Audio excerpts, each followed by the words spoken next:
I'm going to talk about something slightly different, okay? I'm going to talk about the evolving threat model for agentic AI. I'm going to talk about where confidential computing is going to help there. And then I'm going to hand it back to Dan to talk about what CCC is doing towards this one, okay? Any agentic AI presentation will have what is agentic AI slide, okay? I'm going to spend 10 seconds on this one. Agents move software from responding to acting. They have a degree of agency, and the agency determines how sophisticated your agent loop is, what kind of tools you're going to call, what kind of actions the agent is going to take. Okay, today, everything you hear about agentic AI, when it comes to reality, is still early to mid-stage when it comes to autonomy. Okay, people are scared, people are trying workflows, basic stuff, but the goal, the intent is eventually it's going to get to more or less full autonomy, where human in the loop becomes not a mandatory thing, but on certain types of scenarios, it will be mandatory. But in most cases, it's going to be fully autonomous. That's where everybody wants to go. If you think about the threat model for agentic, okay, at the outset, agentic AI is software. So everything all the software professionals were doing with threat models, whether you're using the Stride or the risk management frameworks, all of that still applies today. But it's not sufficient. It's not sufficient for one reason. The threat surface for agentic is behavioral and cognitive and not binary. Agents are by nature non-deterministic. And that is a change the threat model guys have to accommodate as they enhance threat models today. Okay? Things like prompt injections, either direct or indirect prompt injections, hallucinations. If all you had was an LLM and you're talking to it, it is one set of problems. The responses are going to change. But when you add agentic AI to it, they're going to act. If the tool metadata changes, the tool output changes. When the tool output changes, the workflows change. When the workflows change, the actions are going to be different. So tampering now becomes operational. It's not just informational anymore. Okay? This is a big change in threat modeling that the basic agentic AI people have to do. On top of it, if I'm adding multiple agents, distributed agents, the attack surface is very different now. The threat model is going to be different. I have to deal with agent impersonation. I have to deal with agent spoofing. If I have two agents in two different places and they are communicating with each other, I have to worry about agent interactions. Am I talking to the right agent? Am I sending the right messages to the agent? All of that matters.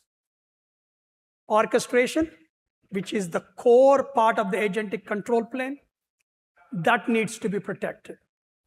Imagine if the goal of the agent is manipulated.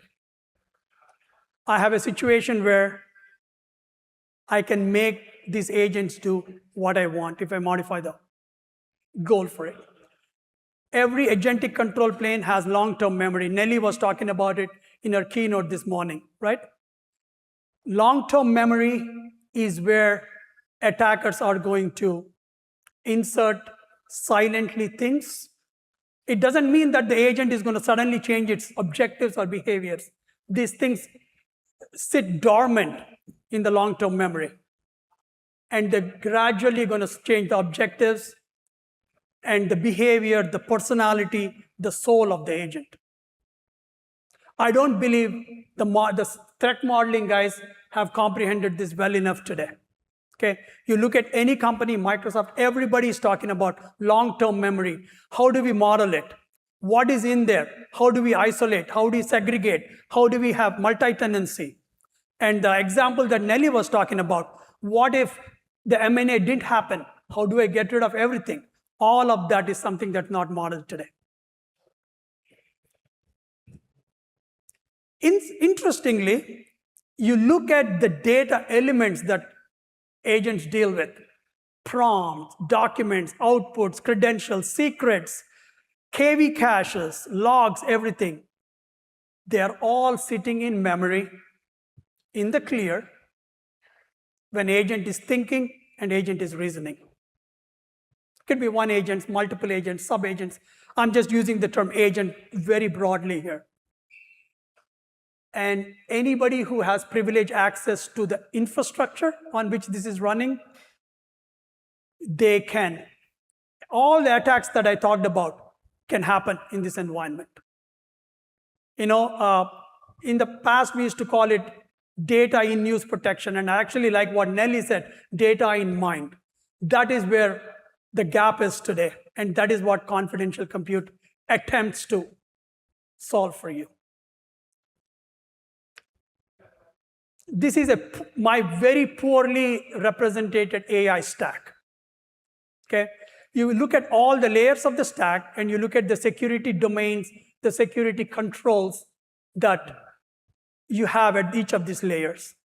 You notice one thing, confidential computing can address controls across many of these layers. Okay, again, I don't plan to go through all of them in the interest of time, but let me go through a few. The infrastructure layer, the thing that Mark was talking about this morning, whether it is the agentic control plane, the attestation systems, the key brokers, the MCP servers, they all can benefit from running in confidential computing directly.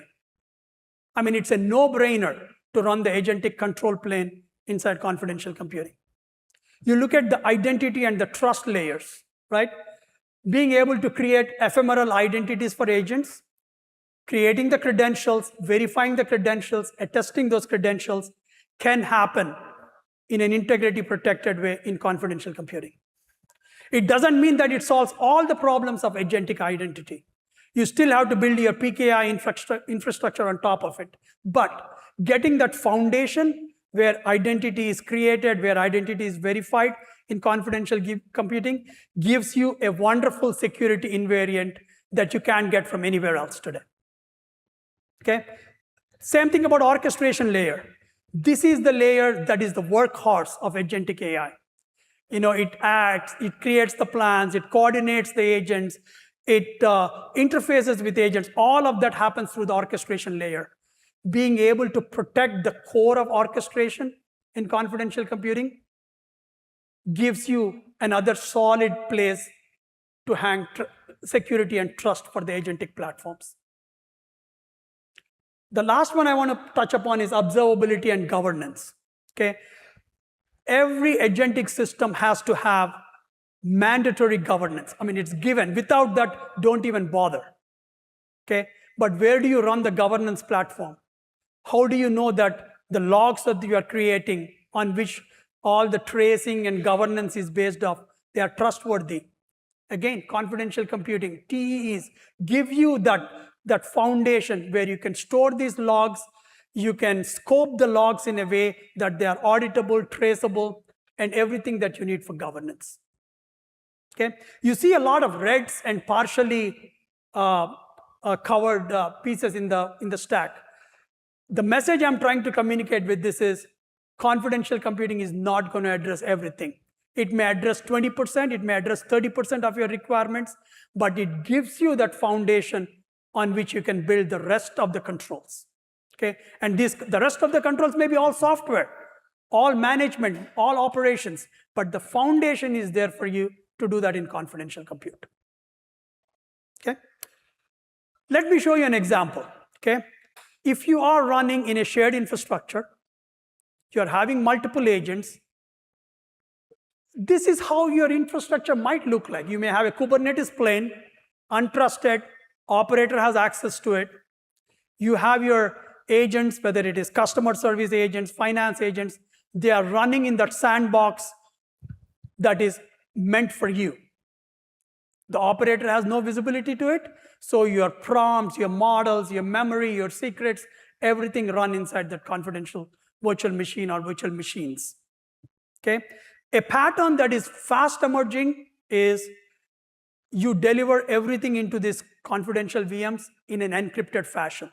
Your models, your agent runtimes, your prompts, everything goes encrypted in there.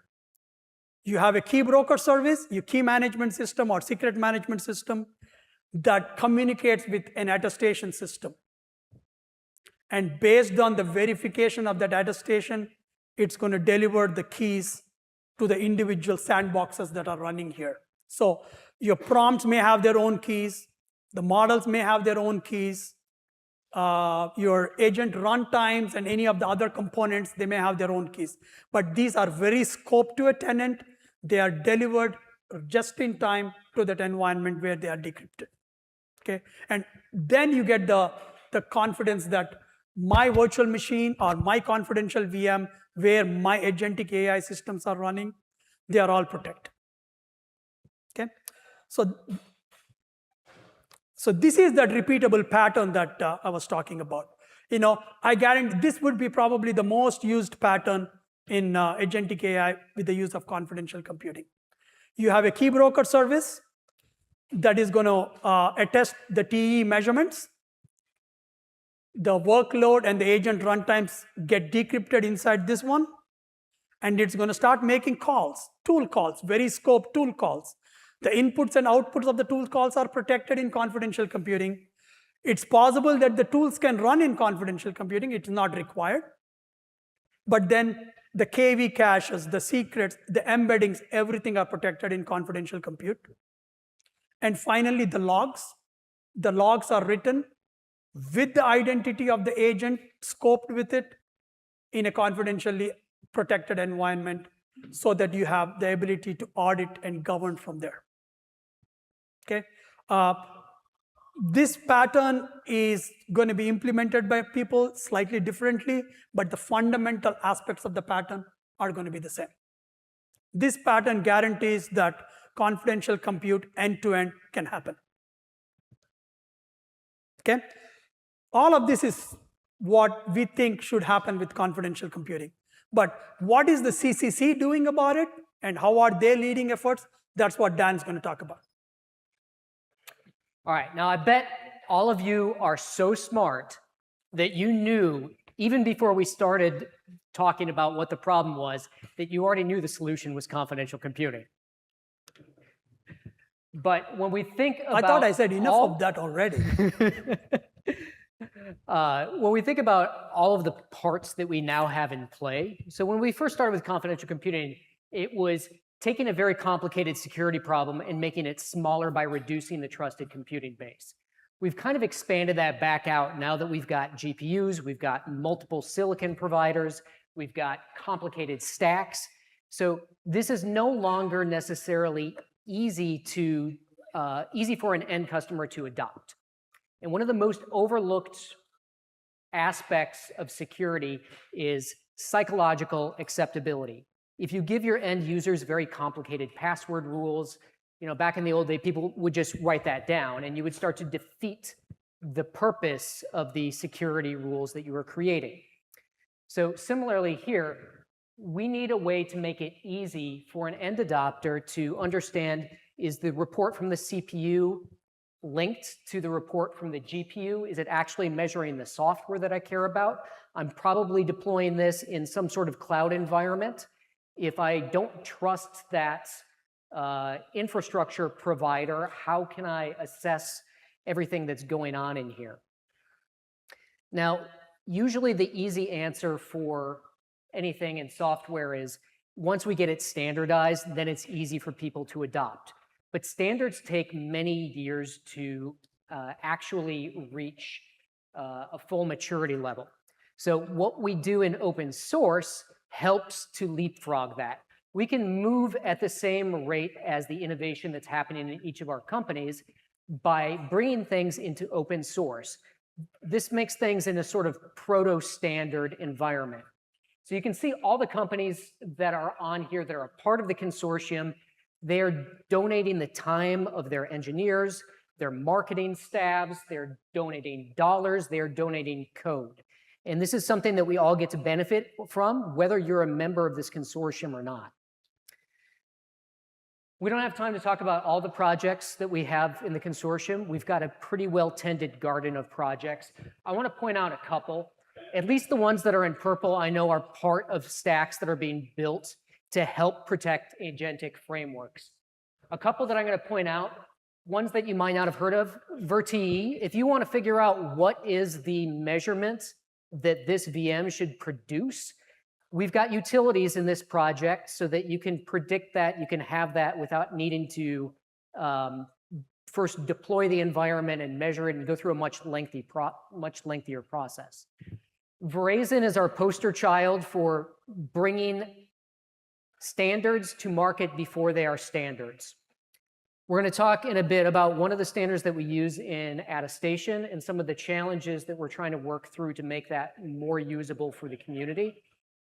But as that standard is being evolved, the same people who are helping to author the standard in IETF are people who are contributing code to the reference implementations that are going into Verizon. We also, as I said, have an opportunity to learn from each other. And that doesn't just happen in our coding projects. We have working groups. And the one that I've highlighted here is the one related to attestation, because we're going to be talking about those attestation formats. So before any of this becomes draft standards language in IETF or becomes code in Verizon, people talk about it. They say, here's the idea I have. What's wrong with this idea? How can I make it better? And people from the community get to meet on a bi-weekly basis. This particular one happens to be Tuesday mornings Pacific time. You can find all of our working group meetings on the Confidential Computing's calendar, confidentialcomputing.io.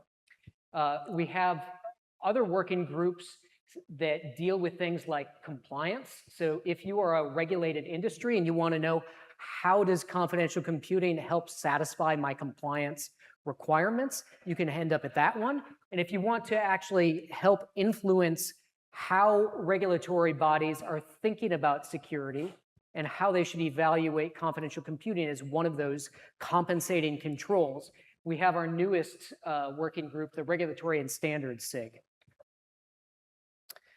But all this moves towards the state where we can actually deploy code and make it easier for our customers. All right, thank you, Dan. One of the things we started with Microsoft, Intel, and NVIDIA about 7-8 months ago is to address the fundamental question, how can we make it easy for a developer or a user of confidential compute to make the attestation process simpler? Okay. Today, prior to this, again, I'm going to take Intel TDX and ITA for a second here. If you did that, you had one workflow for doing attestation to CPUs. Okay. And you had NVIDIA GPUs on the platform. There was another workflow for NVIDIA GPUs. Okay. We tried to answer the question, can we make it simple for a user so that there's one workflow, a composite or a unified workflow that makes the attestation process simple? Okay. And what that meant was you had to agree on an attestation format so that as a relying party, your relying party could be a key broker, a governance tool, compliance tool. It needed to have one way of processing claims that came out from an attestation system. So the three companies got together. We started working on what we called a composite attestation format, which had 3 or 4 pieces to it. The first one was we needed to show a way that I have 4 NVIDIA GPUs along with X number of Intel CPUs supporting confidential compute, and they are bound together. Okay?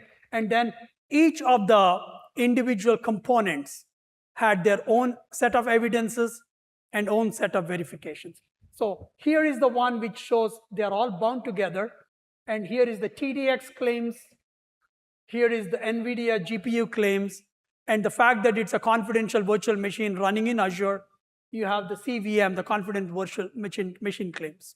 Okay? All these are bound together. They are all represented together in one EAR format, which is the EAT attestation report format from the IETF, from TCG. Okay? And we put this draft of this composite attestation into IETF as a draft, and our intent is to make this an RFC. Okay? But there are some requirements for that to happen. We need to get in front of the CCC attestation SIG, make sure that it is community vetted, it is vetted with the CCC community. I'm sure it's going to go through some iterations as Google and other big confidential computing players start providing their inputs into this thing.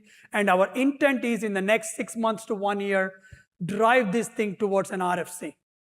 Okay, so that attestation providers, attestation verifiers like Microsoft Azure attestation, Google attestation, Intel Trust Authority, Verizon, Trusty, all the verifiers that are there will write this format as the output coming out of those verifiers.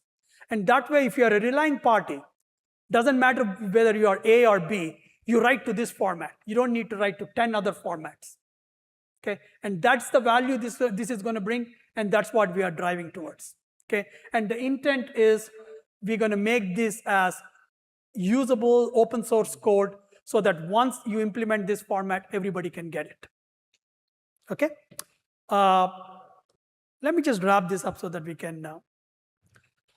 So the thing that I want you to take away from this session is agent autonomy expands as runtime trust becomes very measurable.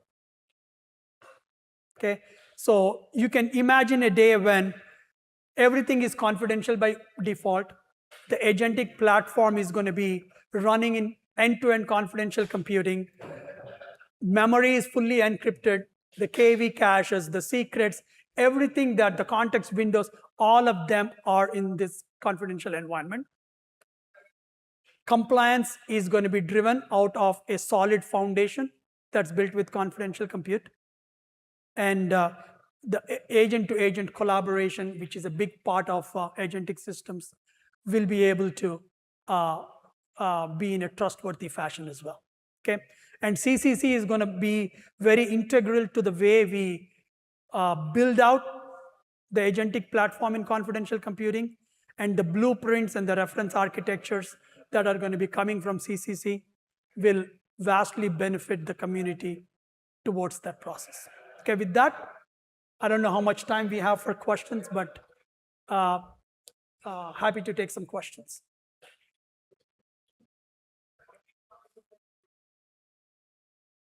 Any questions for Dan and I?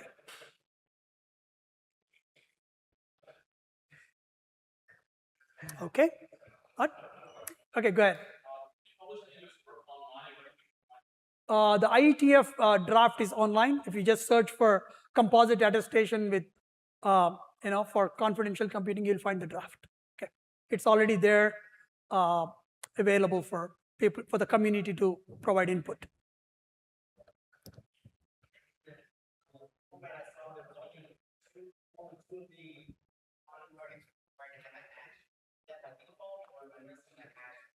No, I didn't have the space to put the entire thing. The online document has a full example with 8 GPUs from NVIDIA and the entire CVM set of claim, the evidence, as well as the claims from the verifier. Same thing for the TDX as well. The evidence of the TDX platform itself and what the Intel Trust Authority verifier put out as claims. All of that is there. Any other questions? Yes.